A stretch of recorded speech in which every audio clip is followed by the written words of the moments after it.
सामान्य रूपरेखा क्या है, वास्तुशास्त्र क्या है, वर्तमान में इसका महत्व क्या है, और आवासीय वास्तु जो कि वर्तमान में सर्वाधिक प्रचलित है, जिसकी प्रत्येक मनुष्य को कहीं ना कहीं आवश्यकता है, उस आवश्यकता की पूर्ति वास्तुशास्त्र के किन सिद्धांतों के द्वारा की जाती है।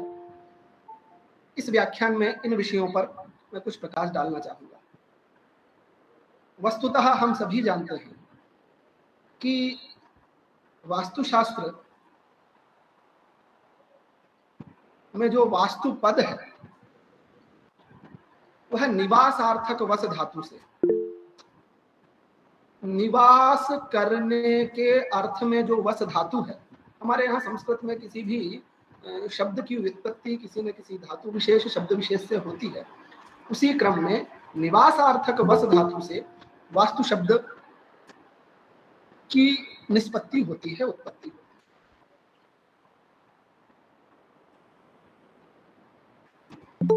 तात्पर्य स्वयं ही सिद्ध करता है कि निवास के अर्थ में जो धातु है, वस धातु, वह वास्तु है। अर्थात जहां भी हम निवास करने की संकल्पना, जहां बात आएगी, जहां वास करने की संकल्पना आती है, उस सब के लिए कोई एक शब्द यदि हम प्रयुक्त करें तो वह वास्तु है। एक और परिभाषा कहते हैं कि निवास योग्य भूमि है नाम वास्तु, निवास योग्य भूमि का नाम भी वास्तु कहा, और उसका जो अधिपति माना जाता है उसे वास्तु पुरुष कहते हैं। वास्तु पुरुष के अनुसार, उनकी स्थिति के अनुसार, वो सब विषय वर्तमान में हम इस चर्चा नहीं करेंगे, उसकी स्थिति के अनुसार ही हम गृह निर्माण की संकल्पना को करते हैं, लेकिन उसके जो मूल आधार है उस पर चर्चा करते हैं। अर्थात एक और परिभाषा कही संस्कृत में ही यदि देखें तो वसंती प्राणिनो यत्र, जहां पर जो प्राणी लोग निवास करते हैं, जो निवास स्थान जिनका जो होता है वही उनका वास्तु है, यह भी कह सकते हैं। या फिर प्रत्येक प्राणी का जो निवास स्थान है वह जिस जगह में रहता है, मनुष्य एक भवन में रहता है, पशु पक्षी अपने घोंसले में रहते हैं, जलीय जीव जल में रहते हैं, वह उनका वास्तु है। प्रत्येक का अपना एक वास्तु है। इसके लिए कहा भी जाता है कि अमर्त्याश्चैव मर्त्याश्च यत्र यत्र वसंती ही तद वास्तु इति मतम, अर्थात जो जहां निवास करता है उससे संबंधित चीज उसकी वह वास्तु मानी जाती है। तो वस्तुतः निवास योग्य जो संकल्पना है वही वास्तु है।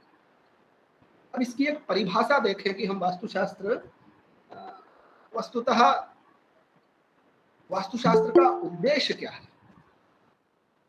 देखिए, आधुनिक परिप्रेक्ष्य में आधुनिक आर्किटेक्चर भी वास्तुशास्त्र की कुछ परिभाषाओं को द्योतित करता है, बताता है।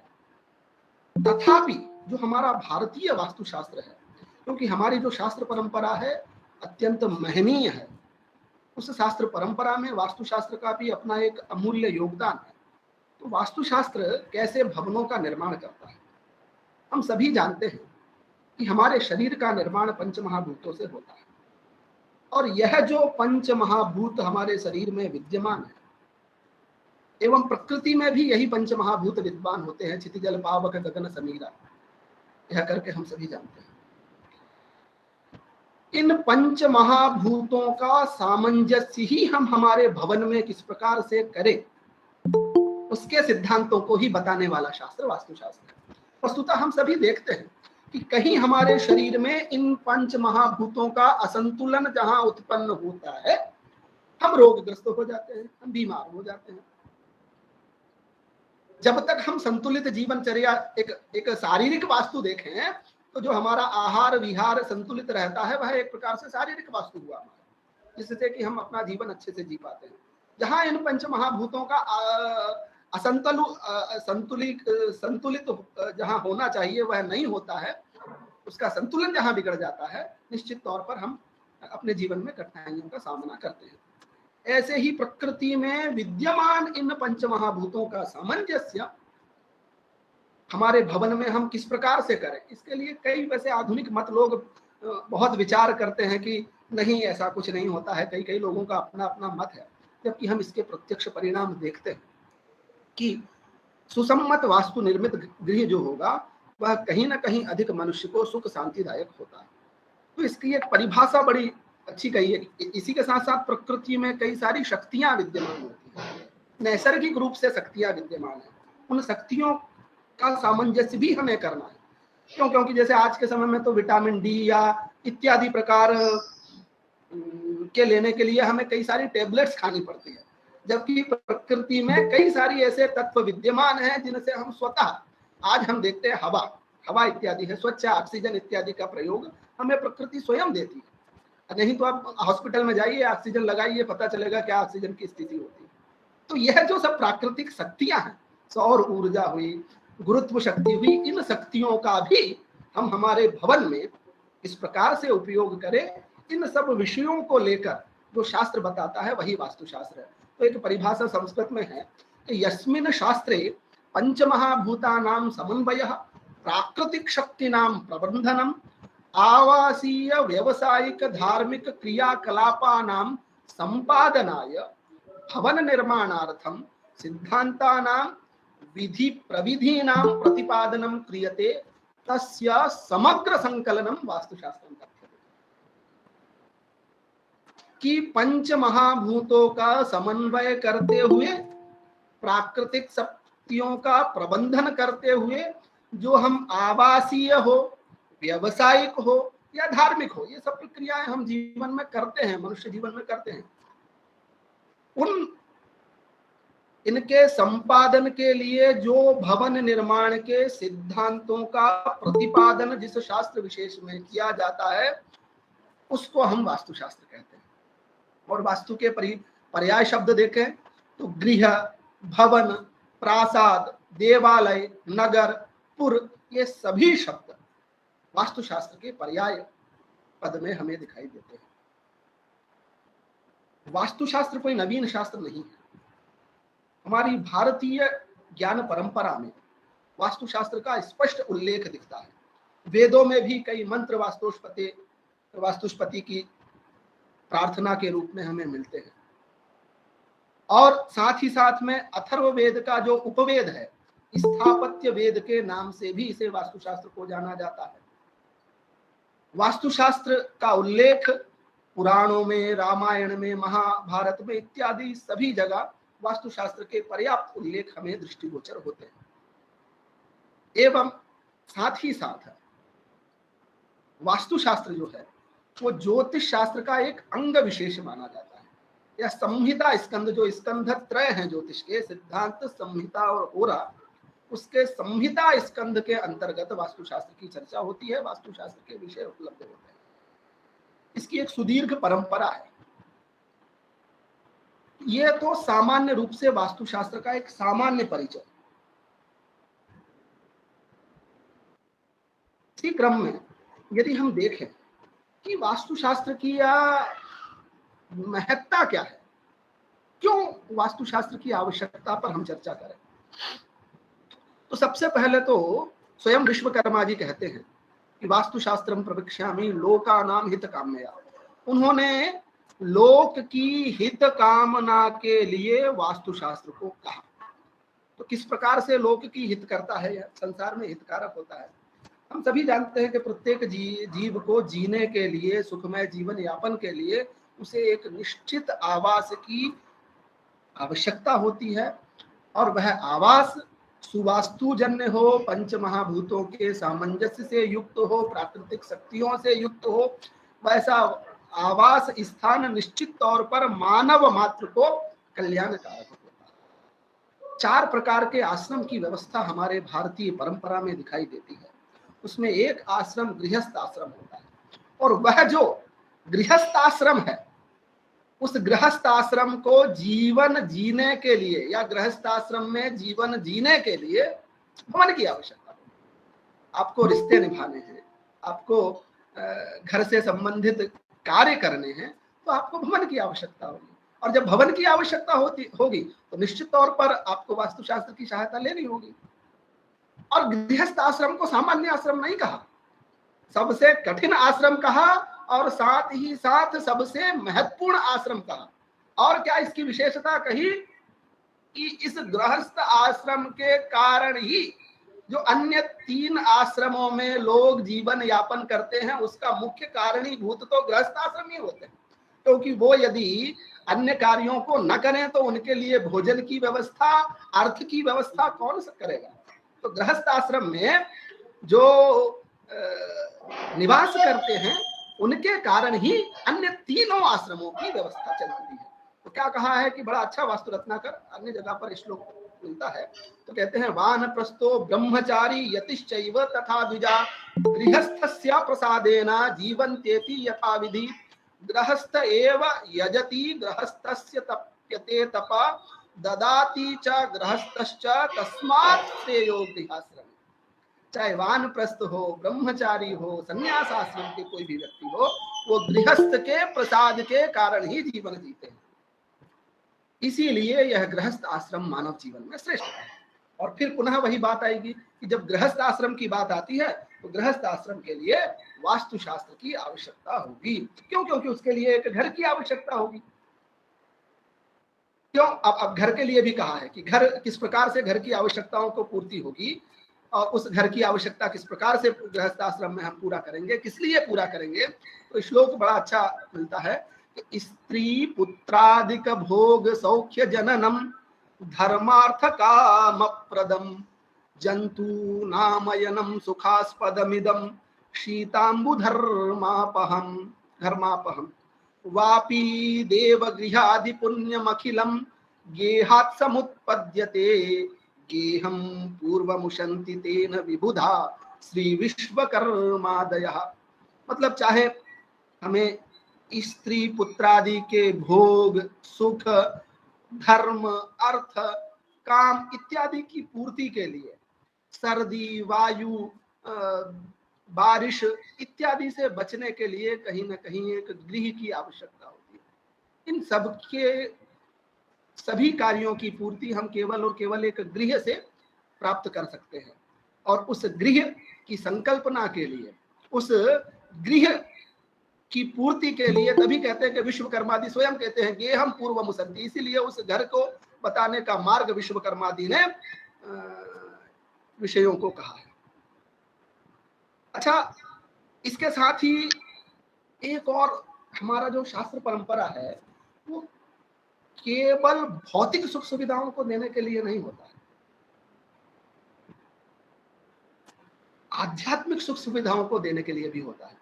अभी जब हम इसकी परिभाषा बात करते हैं तो आधुनिक रूप में तो केवल मजबूत, सुदृढ़,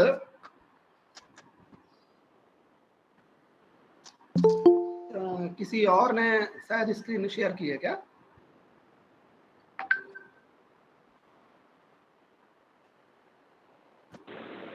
जी जी, आप व्याख्यान चालू रखें। ये तोय निधि वैष्णव जी का गलती से हो गया है, मैं आचार्य जी से निवेदन करूंगा।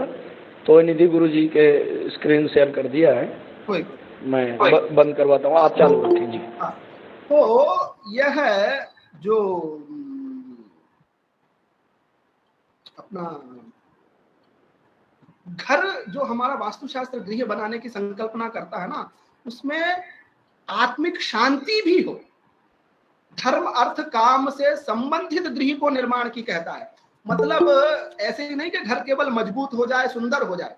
आधुनिक आर्किटेक्चर में केवल सुंदर भौतिक सुख सुविधाओं से युक्त घर की बात की जाती है, मजबूती की बात की जाती है, ठीक है।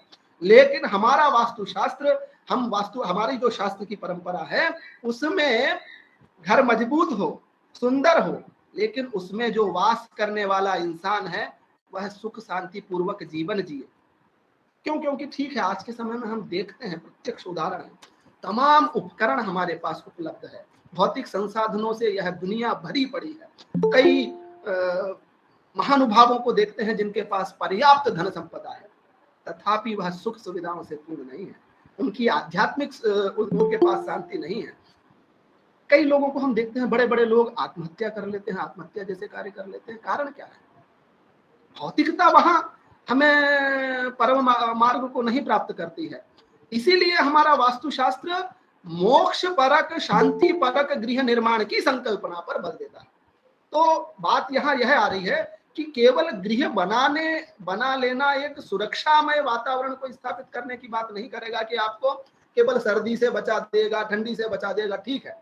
यह हमारी आध्यात्मिक ऊर्जा को भी बढ़ाता है, हमारे पुण्यों को भी बढ़ाता है। क्या कहा है?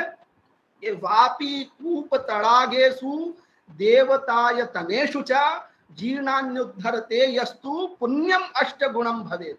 देखिए, केवल जीर्णोद्धार करने का शास्त्र में फल कहा गया है कि हम चाहे वापी का, तालाब इत्यादि का, कूप का, देवता मंदिरों का, इनका यदि जीर्णोद्धार करा देते हैं हमारे जीवन में, कुछ उनमें सुधार करा देते हैं, तो इसे हमें आध्यात्मिक बल बहुत मिलता है।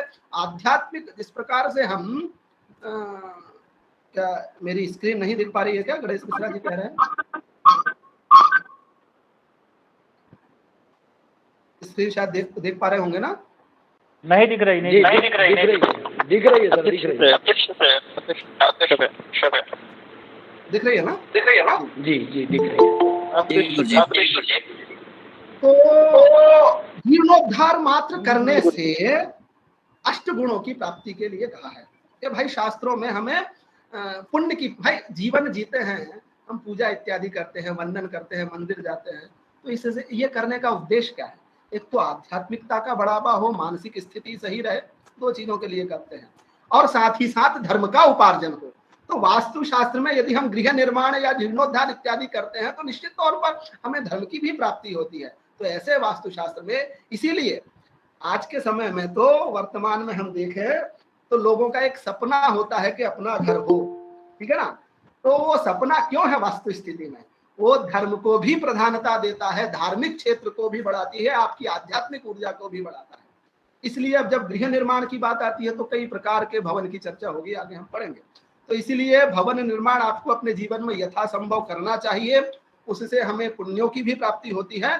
तो उसके लिए फल कहा गया है, कोटिघ्नम तृणजे पुण्यम रणमये दस संगुणम एष्टिके शतकोटिघ्नम शैले अनंतम फलम गृहे। ये वास्तुशास्त्र में विभिन्न प्रकार के, चाहे हम पर्णशाला से कोई पर्णशाला इत्यादि का निर्माण करते हैं तो कोटि गुणा होगा, मिट्टी इत्यादि का घर बना लेते हैं तो और भी ज्यादा फल मिलेगा हमें, और जो इस समय इष्टिका, ईंट इत्यादि से यदि हम भवन का निर्माण करते हैं तो और अच्छा फल मिलता है, पत्थर इत्यादि से यदि हम भवन का निर्माण करते हैं तो और अच्छा फल मिलता है। आध्यात्मिक फल की बात है। ये वास्तुशास्त्र की महत्ता को दर्शित करने वाले श्लोक है, महत्ता को प्रदर्शित करने वाले श्लोक हमें शास्त्रों में प्राप्त होते हैं। और क्या कहा कि एक और वास्तुशास्त्र में एक और बात आती है कि बिना घर के या किसी और के, यहाँ हम पुरानी परंपरा में देखें, वर्तमान में तो कोई भी नहीं रहने देता है, रेंट इत्यादि स्वीकृत कर लेता है, लेकिन पुराने समय में यदि हम देखते हैं तो कई बार वैसे ही कई लोगों को गृह में रहने के लिए दे दिया जाता था। लेकिन वहां पर यदि आप अपना कोई भी संध्या वंदन करते हैं, किसी भी प्रकार का अनुष्ठान करते हैं, तो वह पुण्य फल आपको प्राप्त नहीं होता है। इसके लिए कहा गया है कि पर गेहे कृता सर्वा स्रोत स्मार्तक क्रिया शुभा निष्फला सूर्यतस्तासाम भूमिशा फलम अश्नुते। वह जो भूमि स्वामी होगा, जिस घर में आप यो यज्ञ अनुष्ठान इत्यादि करेंगे, उसका फल उसको प्राप्त होता है। आज भी हम किराए के मकान में रहते हैं तो भले हम उसको द्रव्य दक्षिणा देते हैं, उसकी जो दक्षिणा देते हैं, तथापि कहीं ना कहीं इसका एक फल हमें देखने को मिलता है। नहीं तो एक आजकल इस पर ट्रेंड भी चल रहा है आधुनिक समय में, तो कि भवन लेना सही है या शेयर मार्केट या अन्य जगह पर धन का लगाना है। तो भवन लेने की बात में ये विषय हमें मूर्तता देते हैं, यह विषय बताते हैं कि इससे हमें धार्मिक वृद्धि होगी, हमारे धर्म में वृद्धि होगी, इसलिए व्यक्ति को भवन निर्माण जीवन में करना चाहिए। तो यह सामान्य रूप से वास्तुशास्त्र के महत्व को दर्शाने वाले। अभी जैसा, अब मैं प्रकृत विषय पर आना चाहूंगा।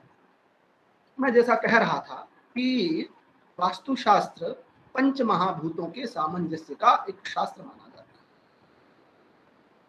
है। हमारे यहाँ प्रत्येक दिशाओं में, प्रत्येक क्षेत्र विशेष में एक एक तत्व की प्रधानता है।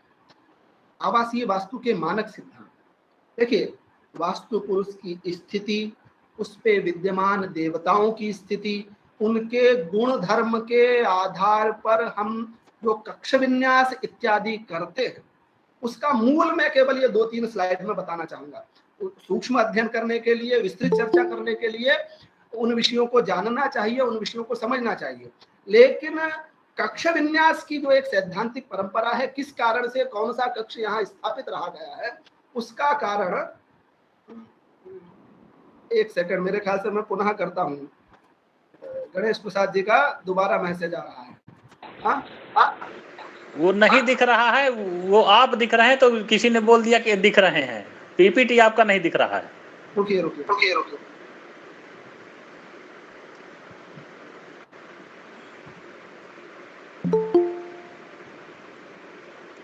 जी अब दिख रहा है। बहुत बहुत धन्यवाद, बहुत धन्यवाद। तो देखिए, कक्ष विन्यास के जो सिद्धांत हमारे यहाँ बताए गए हैं, जैसे अभी सर भी चर्चा कर रहे थे हमारे चेयरपर्सन जी कि कौन सा कक्ष कहाँ निर्माण करना चाहिए, उसका मूल ये 2 और 3 स्लाइड में मैंने बनाने का प्रयास किया हूँ, आप समझेंगे। हमारे यहाँ 4 मुख्य दिशाएं होती है, पूर्व, पश्चिम, उत्तर, दक्षिण, और 4 कोण माने गए हैं। पूर्व और दक्षिण के बीच में आग्नेय कोण, दक्षिण और पश्चिम के बीच में नैऋत्य कोण, पश्चिम और उत्तर के बीच में वायव्य कोण, और उत्तर एवं पूर्व के बीच में ईशान कोण। यह जो पंच तत्व की बात हम कर रहे थे, पंच महाभूत की बात कर रहे थे, क्षितिजल पावक गगन संज्ञा, इन पंच तत्वों की स्थिति एक दिशा विशेष में शास्त्रों में बताई जाती है, शास्त्रों में स्वीकार की जाती है। पूर्व से जो दक्षिण तक है, पूर्व, आग्नेय और दक्षिण का यह जो क्षेत्र है, उसको देखेंगे तो यहाँ अग्नि तत्व प्रधान माना जाता है। अभी सर ने बड़ी कुछ बातें कह रहे थे कि दक्षिण पश्चिम में भारी सामान रखना, उन सब का कारण देखेंगे तो आप शायद इस चीजों को समझ पाएंगे। दक्षिण, नैऋत्य और पश्चिम, इसमें पृथ्वी तत्व प्रधान बताया गया है। पश्चिम, वायव्य और उत्तर में वायु तत्व प्रधान माना जाता है, और उत्तर, ईशान और पूर्व, इसमें जल तत्व प्रधान माना जाता है। और जो बीच का मध्य भाग होता है, जिसको हम ब्रह्म स्थान कहते हैं, जब घर के निर्माण की संकल्पना करते हैं तो विभिन्न प्रकार के वस्तुतः आवासीय वास्तु के लिए हम एकाशीति पद वास्तु की संकल्पना करते हैं और उसके अनुसार गृह निर्माण करते हैं। तो जो बीच का ब्रह्म स्थान है, उसको, उसमें आकाश तत्व। तो देखिए, हम ये सभी जानते हैं, जिस तत्व विशेष की जिस दिशा विशेष में स्थिति होगी, उस तत्व विशेष का निर्माण यदि हम उस दिशा विशेष में करेंगे, भाई उस तत्वों के सामंजस्य के अनुसार यदि हम गृह निर्माण करते हैं तो निश्चित तौर पर वह हमारे लिए सुखकारक होगा। यदि उसके विपरीत करते हैं, भाई अग्नि के साथ जल का सम्मिश्रण करेंगे, तो वह कहीं नहीं उनका समवेत बैठेगा, उनका सम्मिश्रण हो ही नहीं सकता। अग्नि में आप जल डालेंगे तो अग्नि बुझ जाएगी। ये है ही, एक दूसरे तत्व को प्रदान करते हैं। जैसे भोजन इत्यादि के बाद भी आज आयुर्वेद में देखते हैं या योग की भाषा में देखते हैं कि हम जब भोजन करते हैं तो उसके तुरंत बाद हमें जल नहीं ग्रहण करना चाहिए। क्यों? क्योंकि पेट में, उदर में एक अग्नि प्रज्वलित हो रही होती है और जो उस भोजन को पचाने का कार्य करती है। तो वैसे ही इन तत्वों के अनुसार हम गृह निर्माण की संकल्पना करते हैं, आवासीय वास्तु को के कक्षों का विन्यास करते हैं, तो निश्चित तौर पर हम सुखमय जीवन जी सकते हैं, और वह वास्तु सम्मत सिद्धांतों के अनुसार होता है। इसलिए जहां अधिकतर देखेंगे, जैसे रसोई घर है, वो अग्नि से संबंधित कार्य होता है, तो उसको आपको आग्नेय कोण में कहा। पृथ्वी तत्व से संबंधित अर्थात भार युक्त चीजें जो भी होगी, वो हमेशा नैऋत्य में कहा जाएगा या दक्षिण पश्चिम में कहा जाएगा या बेडरूम इत्यादि की व्यवस्था को वहां कहा जाता है। वायु तत्व से संबंधित, वायु का कार्य है चलायमान होना, पवन रूप है, तो चाहे वो बेडरूम बनाने की बात हो, गेस्ट रूम बनाने की बात हो, या वायु तत्व से संबंधित चीज निर्माण करने की बात हो, तो वो हम वायव्य कोण में बनाते हैं। और ईशान कोण में जल तत्व प्रधान माना गया है। इसलिए जब भी कुएं की बात होगी, बोरिंग की बात होगी, जल का स्थान हमारे भवन में रखने की बात होगी, तो वह ईशान कोण के लिए शास्त्रकारों में कहा गया है। तो इस प्रकार से ये पंच महाभूतों का, पंच तत्वों का दिशाओं के अनुसार सामंजस्य करके यदि हम भवन निर्माण करेंगे तो निश्चित तौर पर वह वास्तुशास्त्र के सिद्धांतों के अनुसार होगा। और एक और प्रकृति हमारे यहाँ पर होती है। वस्तुतः प्रत्येक दिशा विशेष में एक देवताओं का स्वामित्व माना जाता है हमारे यहाँ, और ग्रहों का भी स्वामित्व माना जाता है। देखिए, दोनों चीजों की है, देवताओं की प्रकृति, ग्रह की प्रकृति, महाभूतों के तत्वों की स्थिति, यह सब किसी भी प्रकार का आवासीय वास्तु की बात नहीं करेंगे, व्यवसायिक वास्तु करेंगे, धार्मिक वास्तु करेंगे, उसमें भी मूल सिद्धांत यही लागू होते हैं।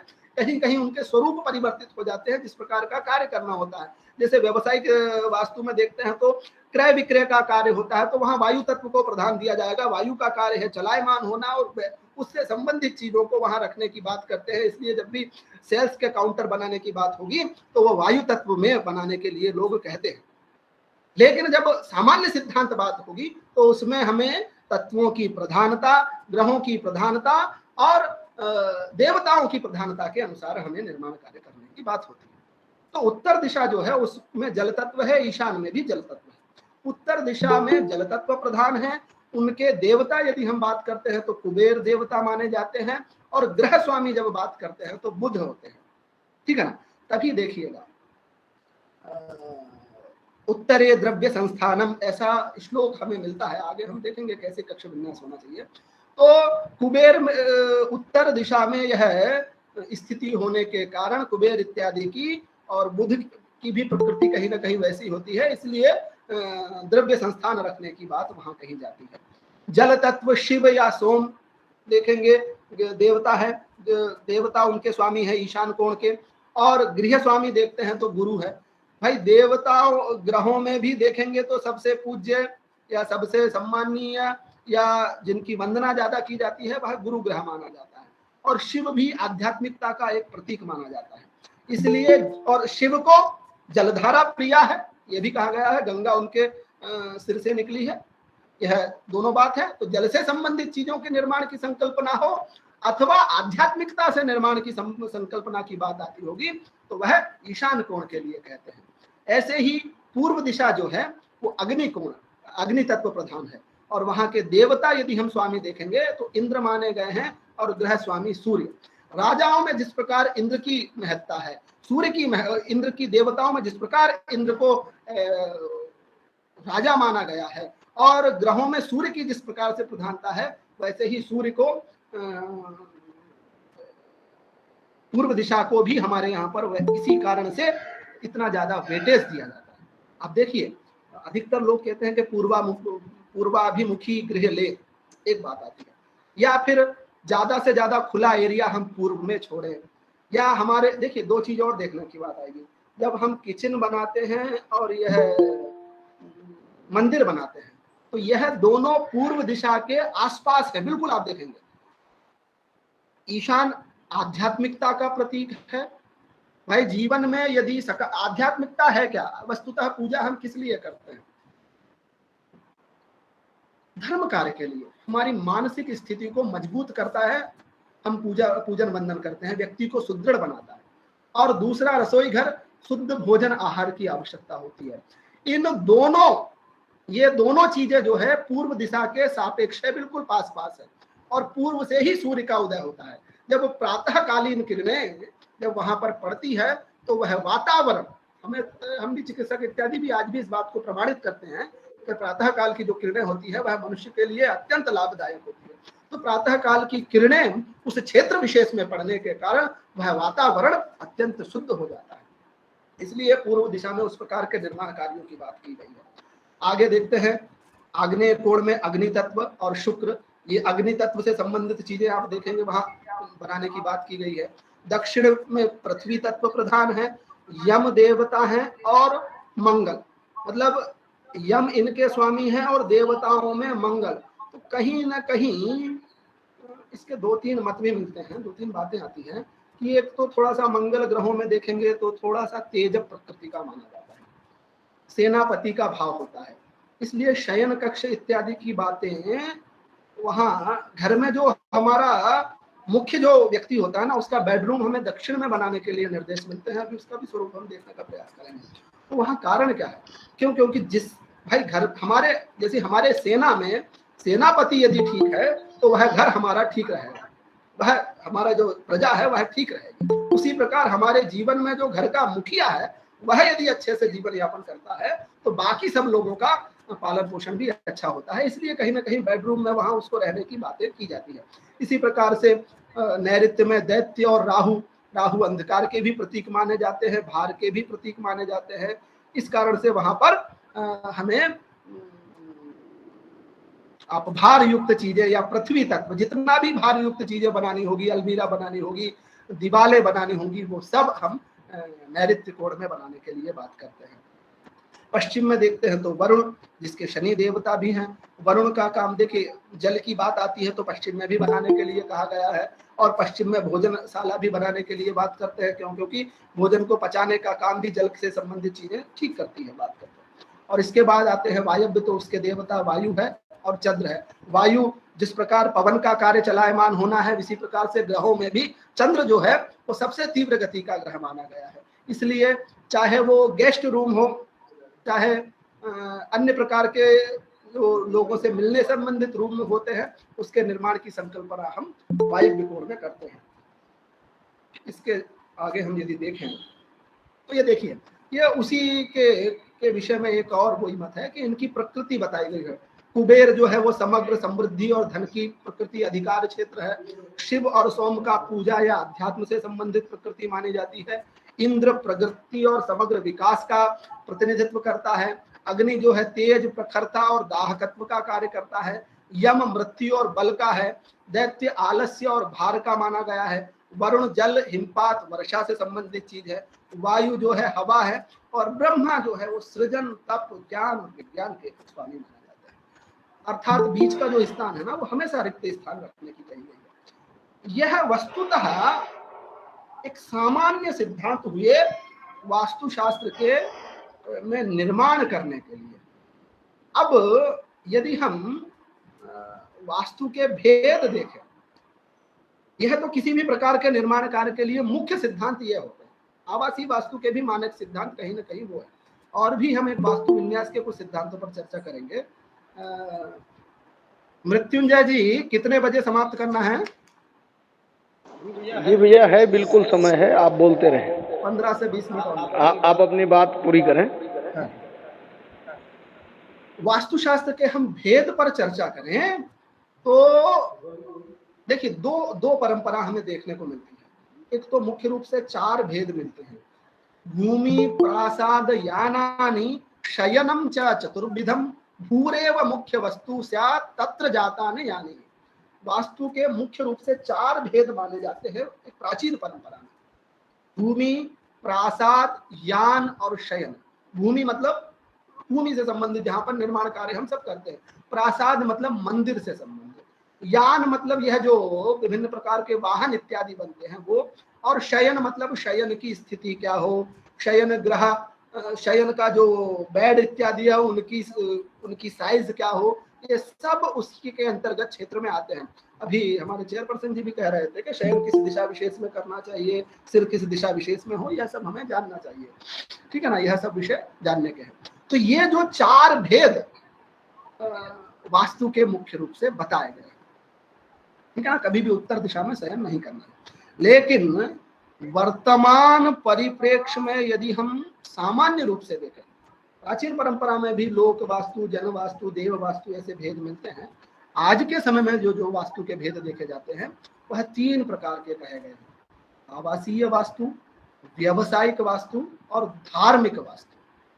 ठीक है ना। आवासीय वास्तु आप सभी जानते हैं, आवास से संबंधित जो वास्तु होगा वह आवासीय वास्तु है। भवन, मकान, फ्लैट, वो सब आगे चर्चा होगी।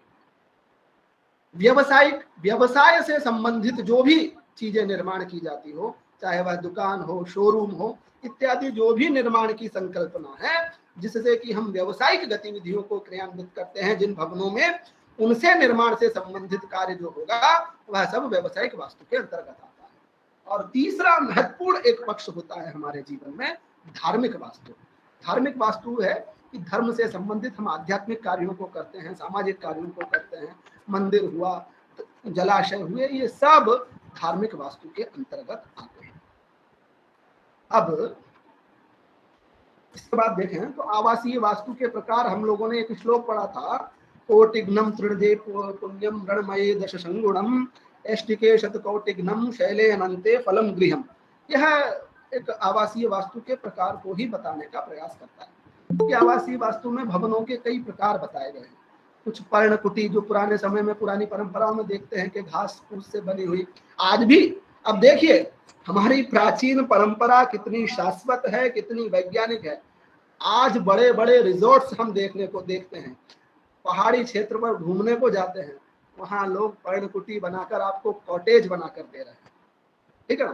तो पर्णकुटी बनाने के सिद्धांत हो, लकड़ी के घर, देखिए लकड़ी के घर की बात संकल्पना करते हैं तो ये जलवायु पर विशेष निर्भर करता है। वैसे आज के समय में वर्तमान में ईंट इत्यादि या सीमेंट इत्यादि, चूने इत्यादि से संबंधित चीजों का निर्माण बहुत ज्यादा होने लगा और इनसे ही घर निर्माण बन रहे हैं। लेकिन फिर भी जो शीतप प्रदेश होते हैं, या विदेशों में भी आप कई जगह देखते होंगे कि लकड़ी के घर दिखेंगे, क्योंकि बर्फ इत्यादि को वो जलवायु के अनुसार उस जलवायु की प्रकृति को समझने वाले या उन जलवायु की प्रकृति के अनुरूप वह घर बनाए गए हैं।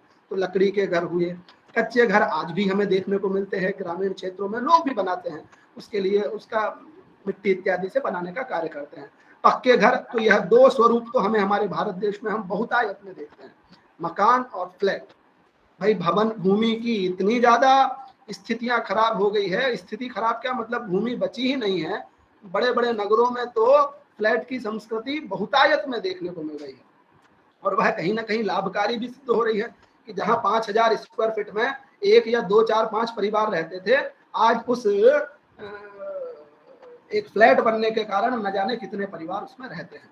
तो यह दो एक परंपरा देखते हैं। और पत्थर से जो है, जो जानते हैं सामान्य रूप से कि पत्थर से बने हुए घर किस प्रकार से होते हैं, तो उसमें मकान, हवेली, महल, ये एक सामान्य रूप से आवासीय वास्तु के प्रकार हमारे शास्त्रों में बताए गए हैं।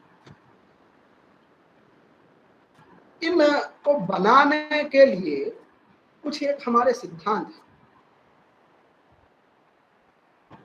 अभी जब हम सिद्धांतों की बात करते हैं, एक तो मुख्य रूप से कहाँ किस चीज का निर्माण करना चाहिए, उन बातों को हमने जाना।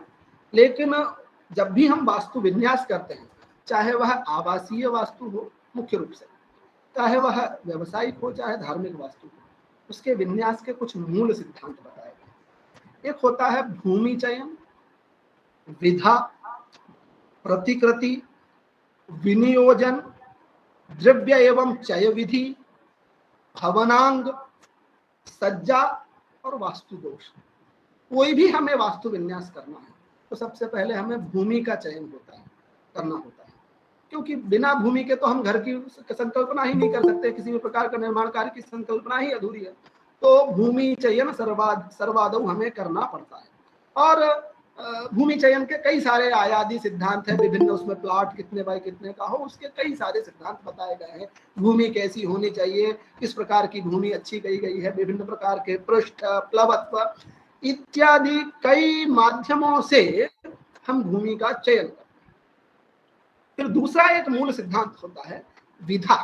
वह किस प्रकार का भवन आप बना रहे हैं, आप जन भवन बनाना चाह रहे हैं, अपना आवासीय भवन बनाना चाह रहे हैं, या राजभवन बनाना चाह रहे हैं, या देव भवन बनाना चाह रहे हैं, मंदिर बनाना चाह रहे हैं। उसके बाद प्रतिकृति आता है। प्रतिकृति मतलब 1 साल भवन हुआ, 2 साल हुआ, मतलब जैसे वो साल वस्तुतः आप कितने एरिया में, कितने भूखंड में उस भवन को बनाने का प्रयास करते हैं, वह प्रतिकृति के माध्यम से हो जाता है। और विनियोजन जो है किसी भी वास्तु के सिद्धांत के लिए, वो उसका बायलॉज कहलाता है। मतलब हम कितने बाई कितने में बनाएंगे, उसमें द्वार कितने होंगे, खिड़की कितनी होगी, विभिन्न प्रकार का जो एक स्वरूप हम खांचा पहले करने की प्रयास करते हैं, वह विनियोजन कहलाता है, उसकी प्लानिंग जिसको हम कह सकते हैं। और द्रव्य एवं चय विधि, कि हम उसे किस माध्यम से बनाना चाहते हैं। भाई आप पक्का बना रहे हैं, मिट्टी से बनाएंगे, पत्थर से बनाएंगे, सीमेंट से बनाएंगे, यह उसके हैं। भवनांग, यह प्रति विनियोजन और के अंतर्गत ही एक प्रकार से देख सकते हैं। और भवन के कई अंग जो होते हैं, चाहे स्तंभ हो इत्यादि विषयों के का भी एक निर्माण सिद्धांत देखना होता है कि इसमें कौन कौन से अंग रहेंगे। और फिर आता है सज्जा। क्योंकि ठीक है बाकी सब चीजें आपने बना ली, लेकिन वह यदि सुंदर ना दिखे, क्योंकि ऐसा तो है नहीं कि सुंदर नहीं होना चाहिए, तो हमारा शास्त्र सुंदरता पर भी ध्यान देता है और उसकी सज्जा ठीक होनी चाहिए। और इसके पश्चात आता है वास्तु दोष। जीवन में हम कितना ही अच्छा कार्य करें, कहीं न कहीं कोई त्रुटि अवश्य रहती है। चाहे वह वास्तु का निर्माण हम करते हैं तो उसमें कहीं न कहीं कुछ न कुछ त्रुटि रहती है, तो उस त्रुटियों को भी हम समाधान हमें करना चाहिए। समाधान हम ईश्वरीय आराधना से ही करते हैं, देव पूजा से ही करते हैं। तो इस प्रकार से यह वास्तु विन्यास के मूल सिद्धांत है। मतलब इन सिद्धांतों को अपनाते हुए हम किसी भी प्रकार का भवन बनाते हैं, उन वास्तु दोषों का समाधान भी करते हैं, और वास्तु दोषों के समाधान की विभिन्न पद्धतियां हमारे शास्त्रों में वर्णित है, आध्यात्मिक पद्धतियां वर्णित है। उन पद्धतियों के आधार पर हम निर्माण कार्य करते हैं। तो यह तो वास्तु विन्यास के मूल सिद्धांत हुए। अब केवल एक सामान्य सिद्धांत, इसको शायद आप लोग सभी जानते हो, नहीं जानते होंगे तो भी हमारे शास्त्रों में कक्ष विन्यास जो मूल विषय है, आवासीय वास्तु के मानक सिद्धांत, तो कक्ष विन्यास का एक सिद्धांत बताया गया है। वो सिद्धांत किस लिए, क्यों, कौन सा कक्ष बनना चाहिए, उस पर हमने पूर्व में चर्चा की। तो एक सामान्य रूप से चर्चा के विषय में आता है कि पूर्वस्याम श्री गृहं प्रोक्तम आग्नेयाम स्यान् महानसम शयनम दक्षिणस्याम च नैऋत्याम आयुधाश्रयम भोजनम पश्चिमायाम च वायव्याम धन संचयम उत्तरे द्रव्य संस्थानम ऐशान्यम देवता गृहम इंद्राग्नयोर मथनम मध्ये यमाग्नयोर घृत मंदिरम यम राक्षसयोर मध्ये पुरीशत्याग मंदिरम राक्षस जलयोर मध्ये विद्याभ्यास मंदिरम तोयेश निलयोर मध्ये रोदनस्य च मंदिरम कामोपभोग शयनम वायव्योत्तरयोर गृहम कौबेर ईशानयोर मध्ये चिकित्सा मंदिरम सदा पुरंदरेशयोर मध्ये सर्व वस्तुसु संग्रहम सदनम कारये देवम क्रमादुक्तानि षोडशा। देखिए 16 प्रकार के कक्षों के विन्यास की बात हमारा शास्त्र करता है। हाँ, 16 प्रकार के कक्षों की विन्यास की बात। वर्तमान परिदृश्य में चाहे कितना ही पूंजीपति क्यों ना हो व्यक्ति, इन 16 प्रकार के कक्षों के निर्माण की संकल्पना कर पाना कहीं ना कहीं उसके लिए कठिन है। लेकिन हमारी भारतीय सनातन परंपरा वसुधैव कुटुंबकम की भावना है, परिवार किस प्रकार से एक साथ रहे उस भावना को संकल्पित करता है, और हम सभी जीवों के साथ अपना जीवन यापन करते हैं। तो उस जीवन यापन में चाहे वो सम्मिलित रूप से हम पूरे परिवार के साथ रहते हैं, तो उसमें जो कक्षों के स्थिति होना चाहिए वह शास्त्रकारों में एक सामान्य मत मिलता है कि पूर्व में श्री गृह लक्ष्मी का गृह माना गया है। पूर्व, अब देखिए 4 ये 16 कक्ष किस लिए कैसे बनते हैं, तो 4 तो मुख्य दिशाएं हैं, 4 कोण हुए, और इन 4 दिशाएं और 4 कोण के बीच में एक एक स्थान होता है। तो इस कारण से ऐसे 16 स्थान बन जाते हैं। भाई पूर्व और आग्नेय के बीच में, जब उसकी थोड़ा सा विस्तृत विषय होता है, जब हम पद विन्यास वगैरह पढ़ते हैं तो कहाँ कितना डिग्री होना चाहिए वो अलग विषय आएगा। तो पूर्व और आग्नेय के बीच में एक हिस्सा होगा, इन सब चीजों को हमें देखते हुए ये सब कार्य करना है। तो पूर्व में श्री गृह, पूर्व और आग्नेय के बीच में दधिमंथन कक्ष, एग्जैक्ट आग्नेय में रसोई घर, आग्नेय और दक्षिण में आपका घी तेल या भंडार के कक्ष की बात कही, दक्षिण में शयन कक्ष की बात कही, दक्षिण और नैऋत्य में शौचालय की बात कही। देखिए जो अभी हमने तत्वों से विशेष चीजें पढ़ी थी, जो पंच तत्व और ग्रहों की प्रकृति से संबंधित कुछ चीजें जानने का प्रयास किया था, वह सभी चीज हमें इस सिद्धांत में देखने को दृष्टिगोचर होती है। और नैऋत्य में शस्त्र उपकरण या भंडार रखने के विषय में चर्चा कही। नैऋत्य और पश्चिम जो है उसके बीच में अध्ययन कक्ष कहा, पश्चिम में भोजन कक्ष कहा, और वायव्य और पश्चिम में रोदन गृह, उनके बीच में वायव्य में पशुशाला या अन्न गृह, उत्तर में उत्तर और वायव्य के बीच में रति ग्रह कहा, ठीक है ना। देखिए रति ग्रह, रति मतलब ठीक है, और उत्तर में धनागार कहा। इसके बाद में उत्तर और ईशान के बीच में औषधि कक्ष कहा, ईशान में पूजा घर कहा, और पूजा ईशान और पूर्व के बीच में भंडार कक्ष। यहाँ पर भंडार आपको बड़ा भंडार हम नहीं रखते हैं, मतलब हल्का सामान रखने के लिए कहा, क्योंकि वहाँ अधिकतम खुला सिद्धांत की बात होती है। तो यह जो सिद्धांत है, और बीच का जो है वो ब्रह्म स्थान होना चाहिए, रिक्त स्थान होना चाहिए। अधिकतर अधिकतम खाली स्थान होना चाहिए। अच्छा, वर्तमान में तो हम ना तो इतना कक्ष हमारे भवन में बनाने की आवश्यकता होती है, ना हमारे पास इतनी भूमि उपलब्ध होती है, और ना ही इतना धन होता है कि हम ये सब चीजें बनाएं। तो इसलिए कुछ मुख्य कक्षों की भी चर्चा की है। ये शास्त्रकारों का ही मत है कि देखिए, ये कहते हैं षोडश कक्षात्मक गृह मंडल में कुछ ऐसे भी कक्ष होते हैं वो जिनकी आवश्यकता नहीं होती है। इसलिए कह रहे हैं ऐन्द्रियाम स्नान गृहम कार्यम आग्नेयाम पाचनालयः याम्यायाम शयनम वेश्म नैऋत्याम शस्त्र मंदिरम वारुण्याम भोजन गृहम वायव्याम धान्य मंदिरम उदित्याम हाटकम सद्य ईशान्यम देव मंदिरम। ये केवल 8 प्रकार के कक्षों की व्यवस्था आप कर लीजिए। क्या? तो वो ये है, आप पूर्व में स्नान गृह बना लीजिए, आग्नेय में आप पाक कक्ष बनाइए, दक्षिण में शयन कक्ष बनाइए, और नैऋत्य में भंडार कक्ष बनाइए, और पश्चिम में भोजन कक्ष बनाइए, और वायव्य में पशु गृह या फिर आप आज के समय में गेस्ट रूम बना सकते हैं, और उत्तर में कोषागार या बेडरूम यहाँ भी दिया जाता है, और ईशान्य कोण में पूजा कक्ष बना सकते हैं।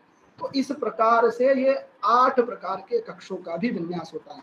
वैसे आवासीय वास्तु में देखे तो और कई सारे छोटे छोटे विषय, क्योंकि जैसे भोजन कक्ष जहाँ लिखा है, आज के समय में फ्लैट संस्कृति हो या मकान हो, तो हम भोजन कक्ष इतना दूर बनाना असंभव, मतलब एक प्रकार से सामान्य रूप से सामंजस्य नहीं होता है। तो भोजन कक्ष के साथ डाइनिंग बनाने की भी प्रथा है। तो ये सब चीजें हैं, वहां पर किस दिशा में बैठकर भोजन करना है, भारी से भारी चीजें अधिकतर दक्षिण पश्चिम में रखना चाहिए, ये सब सिद्धांतों पर हम जानते हैं। भूचयन के कुछ सिद्धांतों पर भी चर्चा की।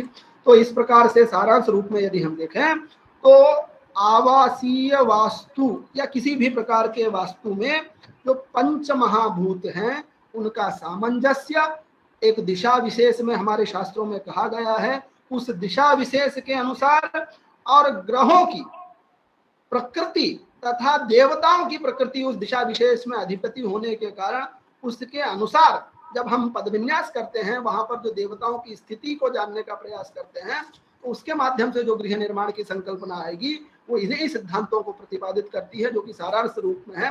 तो इस प्रकार से हम अपने आवासीय कक्षों का विन्यास कर सकते हैं, आवासीय वास्तु का विन्यास कर सकते हैं, और जो सुवास्तु जन्य गृह होगा निश्चित तौर पर वह एक आपको शांति प्रदान करेगा। क्यों? क्योंकि मानव जीवन में तमाम समस्याएं हैं, तमाम परेशानियां हैं, लेकिन व्यक्ति अपने घर पहुंचने के बाद यह प्रयास करता है कि कम से कम मैं शांतिपूर्वक जीवन जीऊं, या शांतिपूर्वक मेरा जो शेष समय है दिन का वह व्यतीत हो। तो यदि सुवास्तु जन्य होगा तो निश्चित तौर पर आपको वहां पॉजिटिव एनर्जी मिलेगी, और वह पॉजिटिव एनर्जी आपको सकारात्मकता की ओर बढ़ेगी। और व्यक्ति, देखिए जीवन में हम कई लोगों को देखते हैं, आतंकवादी भी एक मानव ही बनता है, और एक देश सेवा करने वाला प्राणी भी एक इंसान ही बनता है, या आध्यात्मिक क्षेत्र में सर्वोत्कृष्ट प्राप्त करने वाला भी एक इंसान ही बनता है। वहां केवल और केवल उसके जीवन में सकारात्मकता और नकारात्मकता का ही अंतर है। वह कितने सकारात्मक वातावरण में जिया है या कितने नकारात्मक वातावरण में जिया है, यही उसकी दिशा को निर्धारित करता है। तो उसमें सबसे प्रारंभिक स्थिति में यदि कोई आता है तो वह हमारा भवन आता है। इसलिए भवन को यथासंभव वास्तुशास्त्र के नियमानुसार हमें बनाना चाहिए, और यह शास्त्र साक्षात व्यक्ति से सीधा जुड़ा हुआ है। इसलिए वास्तुशास्त्र का वर्तमान समय में अत्यंत प्राधान्य हमें दिखाई देता है, प्राप्त होता है।